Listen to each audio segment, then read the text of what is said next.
अनुज माथुर साहब, आपके साथ शुरुआत करना चाहूंगी। शाजिया आलमी जी जुड़ेंगे, फिर उसके बाद सवालों के सिलसिले को आगे बढ़ाएंगे। लेकिन अनुज माथुर साहब, आज ही खबर ये आई कि कैसे डिफेंस सेक्टर में भारत आत्मनिर्भरता की तरफ बढ़ते हुए अपने आप को मजबूत कर रहा है और साथ ही उसके कुछ नंबर्स भी सामने आए। राजनाथ सिंह की तरफ से नेवी की तारीफ और किस तरीके से साइलेंट डिफेंस नेवी को उन्होंने बताया, आज INS विक्रांत से उनकी तरफ से भी ऐलान किया गया। प्रधानमंत्री मोदी ने फिर से इस बात को एक बार फिर से दोहराया कि ऑपरेशन सिंदूर अभी खत्म नहीं हुआ है। इन सब बातों को क्लब करते हुए भारत की रणनीति, भारत की मजबूती और पाकिस्तान के खिलाफ भारत के स्ट्रैटेजिक एक्शंस को कैसे क्लब किया जाए। पूर्णिमा, जय Hind, thank you very much. सबसे पहले तो मैं आपको एक बात बताना चाहता हूं कि देखिए, ऑपरेशन सिंदूर खत्म नहीं हुआ है। ये अभी की बात नहीं है। ये प्रधानमंत्री ने मेरे ख्याल से अपने स्पीच में 11 तारीख को या 10 को तारीख को, जब भी वो स्पीच थी, तब उन्होंने क्लियर कर दिया ऑपरेशन सिंदूर कभी खत्म नहीं हुआ है। और आगे जब अगर कुछ होगा, देखिए ऑपरेशन सिंदूर हमको ये समझने की आवश्यकता है पूर्णिमा, ऑपरेशन सिंदूर 2 चरणों में किया गया था। ऑपरेशन सिंदूर का जो काइनेटिक पार्ट है, जहां पर आपने मिलिट्री इंस्ट्रूमेंट को अप्लाई किया था, और जो चरणों में था, पहले चरण में हमने 7 तारीख की सवेरे उनके 9 आतंकवादी अड्डों पर हमला किया और उनको तबाह किया, 24 मिसाइल फायर करे। और उसके बाद जो हुआ वो सब पाकिस्तान द्वारा जो एक्शन लिए गए, जो उनके द्वारा हिमाकत की गई उस दिन रात को या 9 को या 10 को, उसको उसके उसके उसके खिलाफ या उसके एवज में वो हमने वो एक्शंस किए। पूर्णिमा, मेरा कहने का मतलब ये है कि हम पाकिस्तान को हमने ये पूरी तरह से बता दिया है कि आप जितना इसको एस्केलेट करोगे, हम उसका उतना, उससे थोड़ा ज्यादा मात्रा में आपको इसको डिलीवर कर देंगे। लेकिन हमारा मकसद सिर्फ आपका जो पॉलिटिको मिलिट्री एम था हमारा, वो आपके आतंकवादी अड्डों पर हमला करना था। वो हमने आतंकवादी अड्डों पर हमला किया और 9 आतंकवादी अड्डों को हमने नेस्त नाबूद कर दिया। ये पहली बात। दूसरी बात क्या होती है कि देखिए, ये आपको ये बताना जरूरी है कि इसमें हमारी बहुत बड़े जो 2-3 टेक अवेज, बहुत इंपॉर्टेंट टेक अवेज हैं कि जितने भी अभी विजिट्स हो रहे हैं और जो भी रक्षा मंत्री हो, गृह मंत्री या प्रधानमंत्री जगह जगह जाकर के बताने का प्रयास कर रहे हैं, उसमें एक चीज उभर करके बिल्कुल सामने आई है कि हम पाकिस्तान का जो न्यूक्लियर ब्लफ था उससे परे हो गए हैं। हम पाकिस्तान के न्यूक्लियर ब्लफ को नहीं मानेंगे। आप देखिए कि एक न्यूक्लियर स्टेट, उसके साथ खड़ा हुआ एक और न्यूक्लियर स्टेट यानी कि चाइना, और बावजूद उसके हमने उनके बिल्कुल अंदर हार्ट में जाकर के हमला किया है। जो न्यू नॉर्मल जिसकी बात हम कर रहे हैं, या जो न्यू स्ट्रेटेजिक जो हमने चीज जो डेटरेंस तैयार किया है, वो डेटरेंस ये है कि हम पंजाब में जो उनका हार्टलैंड है, कहां हमला हुआ है, रावलपिंडी पे हुआ है, रायबंड पे हुआ है, रहीम यार खान में हुआ है, बहावलपुर में हुआ है, मुरीदके में हुआ है, पहले कहीं और। तो ये मेरा मानना है कि जो नया नॉर्मल है वो ये है कि हम किसी भी जगह हमला करने में सक्षम है और कहीं भी जाकर के हम आपको नुकसान पहुंचा सकते हैं। ये एक बहुत बड़ा जो है वो निकल करके सामने आया है। पूर्णिमा, इसकी एक बहुत इंपॉर्टेंट एक चीज और प्लीज वन मोर थिंग, एक बहुत इंपॉर्टेंट जो इसका कनेक्ट है, वो कनेक्ट ये है कि हमने इंडिजिनस टेक्नोलॉजी का एक बहुत जबरदस्त डिस्प्ले किया है। इंडिजिनस टेक्नोलॉजी और इंडिजिनसली बिल्ट जो हमारे जो वेपन सिस्टम्स हैं, वेपन प्लेटफॉर्म्स हैं, चाहे वो ब्रह्मोस हो, आकाश तीर हो या और भी कोई हो, उसका एक बहुत जबरदस्त मैसेज पूरी दुनिया को गया है। और एक मैसेज गया है कि चाइना का जो इक्विपमेंट है वो कहीं ना कहीं फेल रहा। तो ये एक बहुत बड़ा मेरे ख्याल से टेक अवे इसका है। इसको हमको परसुएड करना पड़ेगा। पूर्णिमा, मेरे शब्दों को सब सुनिए, अभी हमको अपने कैपेसिटी बिल्डिंग को कंटिन्यूअसली अपग्रेड करते रहना पड़ेगा। ठीक है सर। शाजिया आलमी भी हमारे साथ जुड़ चुकी हैं, बीजेपी की प्रवक्ता। शाजिया, आपका भी स्वागत करती हूं। प्रधानमंत्री आज कानपुर में मौजूद थे और कानपुरिया अंदाज में उन्होंने कहा कि दुश्मन कहीं पर भी हो, हौंक दिया जाएगा। और ऐसा हौंका गया है कि शहबाज शरीफ खुद अब ये बात बता रहे हैं कि हम तो तैयारी करते रह गए और भारत ने हम पर हमला कर दिया। शहबाज शरीफ और आसिम मुनीर के लिए भारत ने अपने डिफेंस सिस्टम को मजबूती देते हुए और ऑपरेशन सिंदूर को अंजाम देते हुए ऐसी सूरत दिखाई है कि चेहरे से शिकन जा नहीं रही है।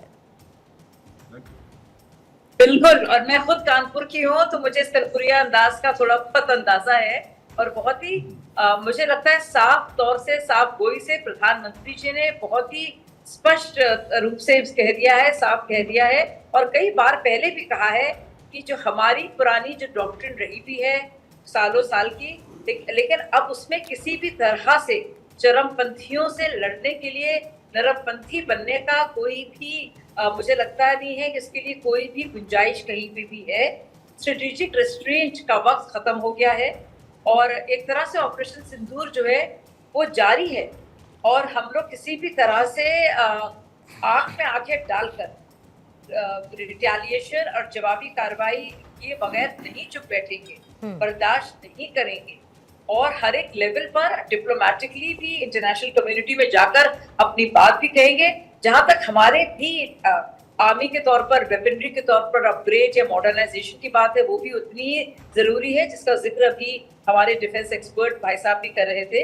और इसी तरह से मुझे लगता है कि पीओके भी जमीनी हकीकत बनेगा। लेकिन जिस तरह से हमारे ही देश में सबसे पुरानी पार्टी जिसके वजह से सारी दिक्कतें हैं, चाहे वो पीओके की हो, क्योंकि हम सब जानते हैं कि 48 में क्या, 47 में क्या हुआ, फिर हम जानते हैं कि क्या हो सकता था 71 के बाद, किस तरह से कितने हमारे प्रिजनर्स बंधक थे, उनके हमारे पास से 93,000, उसके बावजूद भी हम इतने कंसेशंस हमने उनको दिए। हमारे 58 थे प्रिजनर्स और हमारे जो 58 प्रिजनर्स थे उन्होंने मार के उनको बंद करके कैदी बनाकर मार दिया, कुछ नहीं हम लोग ने किया।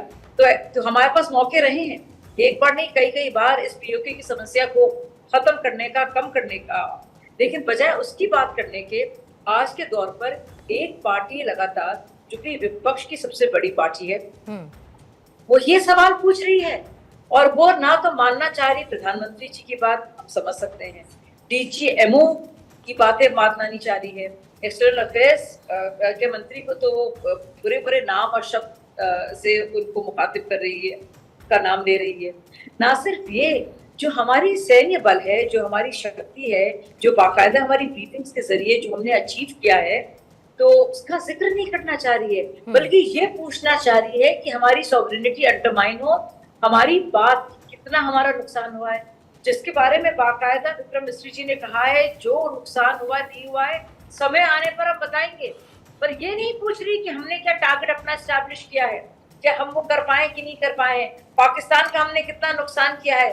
बजाय वो सवाल पूछने के कांग्रेस पार्टी आज के दिन ये सवाल पूछ रही है। ठीक है, ना सिर्फ ये शशि थरूर, मनीष तिवारी, सलमान खुर्शीद, जो दलगत राजनीति से उठकर, जैसे कि होना चाहिए, पूरे भारत वर्ष के पार्लियामेंट के प्रतिनिधि मंडल के एक ऑफिशियल डेलीगेट के हिसाब से के किरदार निभाते हुए जो शानदार काम को और बाकी पार्लियामेंटेरियंस की तरह ground report, field report, fact report सामने रख रहे हैं, उनको अंडरमाइन कर रहे हैं, उनको विलेन बना रहे हैं, खुद कांग्रेस पार्टी कर रही है। मुझे इतना अफसोस भी हो रहा है, शर्म भी आ रही है। अच्छा, इतने सर्जिकल स्ट्राइक्स आपने किए थे तो डीजीएमओ को जो आरटीआई दिया गया था उसमें जिक्र क्यों नहीं? अगर किया था तो आपने क्यों नहीं अपने सैन्य बलों की तारीफ की, उनको श्रेय दिया, क्यों आप गुपचुप रहे? और सवाल ये है कि क्या ये है कि 71 में हमने जो अचीव किया था उसके आगे कुछ भी नहीं है? ये क्या है? एक ही तो देश है ना। तब वो प्रधानमंत्री थी, अब मोदी जी प्रधानमंत्री हैं, पहले इंदिरा गांधी जी प्रधानमंत्री थी। कि हम, मैं, तुम, वो ही क्या हो गया? तो मुझे समझ में नहीं आ रहा है। मुझे लगता है कांग्रेस एक बहुत ही कंफ्यूज अवस्था से गुजर रही है और अपने आत्मघाती हमला है जहां तक उसके खुद की विश्वसनीयता की बात है। जवाब ले लेती हूँ। डॉक्टर पूजा त्रिपाठी हैं, लेकिन जिस बात का आपने जिक्र किया कि भाई उस वक्त क्रेडिट की जो बात आपने की, शाजिया, ये तो कह रहे हैं ना कि हम काम करते हैं, प्रचार नहीं करते हैं, बीजेपी की तरह, जैसे बीजेपी प्रचार कर रही है। लेकिन दूसरी तरफ डॉक्टर पूजा त्रिपाठी, एक तरफ जहां पर पाकिस्तान ब्रह्मोस की ताकत को कबूलनामे के तौर पर सामने रखता है खुद शहबाज शरीफ, ये कहते हैं कि हम तो तैयारी कर रहे थे और हम तैयारी करते रह गए, भारत ने हम पर हमला कर दिया। भारत अपने स्वदेशी हथियारों की बात करता है, स्वदेशी हथियारों की ताकत की बात करता है, तो आपको वो शोकेस क्यों लगता है? कांग्रेस को शोकेस क्यों लगता है आत्मनिर्भर भारत में स्वदेशी हथियारों की मजबूत होती ताकत? पूर्णिमा जी, सेना ने जिस तरीके से अभी 3 दिन में ऑपरेशन सिंदूर में कार्य किया, उसके लिए हर भारतवासी शत शत नमन करता है। सेना की शौर्य को, सेना की बलिदान को और सेना की वीरता पर तो कोई सवाल ही नहीं। सवाल हम अभी पढ़ रहे हैं, शाजिया जी ने बड़ी बड़ी बातें कह दी, पर सीधा सा सवाल है, आप सेना के नाम पर पोस्टर्स लगा रहे हैं, आप सेना के नाम पर रोड शो कर रहे हैं, आप सेना के नाम पर मैं, मी और माई सेल्फ कर रहे हैं, पर आप सेना की सम्मान को कब अपहेल्ड करेंगे?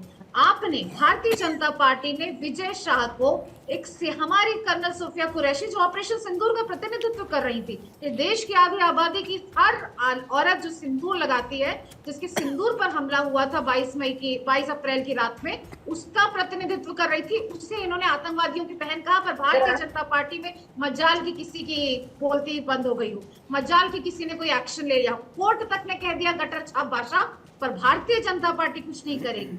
इनके उप मुख्यमंत्री जगदीश देवड़ा जी कहते हैं कि भारतीय सेना मोदी जी के सामने नतमस्तक है। न सेना न 62 में नतमस्तक रही, न सेना 65 में नतमस्तक रही, न सेना 99 में रही, और न सेना कांग्रेस भारतीय जनता पार्टी आती जाती रहेंगी, पर सेना कभी किसी के सामने नतमस्तक नहीं हो सकती।